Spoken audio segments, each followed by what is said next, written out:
পরে আমরা দেখতে পারি যে ইয়র্ক কিছু সেকেন্ডের মধ্যে ওই দুজনকে মেরে ঢের করে দিয়েছে। এরপর সিন শিফট হয় এবং আমরা দেখতে পারি পুরো ফর্জার পরিবার ফিজিস শহরে চলে এসেছে। এখানে আশেপাশে স্নোফল হচ্ছে, তাই ওয়েদার ছিল দেখার মতো। এখানে এসেই তারা একটি রেস্টুরেন্টে যায় ম্যারি ম্যারি খাওয়ার জন্য, কিন্তু সেখানে পেট অ্যালাউড ছিল না, তাই তারা বন্ডকে বাইরে রেখেই রেস্টুরেন্টে প্রবেশ করে। বেচারা বন্ড এতে অনেক কষ্ট পায়। তখন সেখানে একজন ওয়েট্রেস আসে যে তাদের অর্ডার নেয়।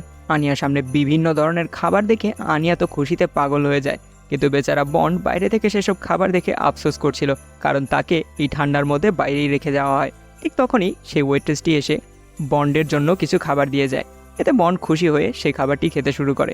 লয়েডকে এমন শীতের পোশাক পরতে দেখে ইয়রের মাথায় তার কলিগের বলে দেওয়া সেকেন্ড কথা মনে হয় যে চিট করলে হাজব্যান্ড ড্রেসিং সেন্সও চেঞ্জ করে ফেলে। কিন্তু বোকা ইয়রের মাথায় এটা আসে না যে ভাই ঠান্ডা পরিবেশে এসেছে, ঠান্ডার পোশাক তো পরবেই। ও ভাবতে থাকে যে লয়েড নিশ্চয়ই আমাকে চিট করছে। তখন সে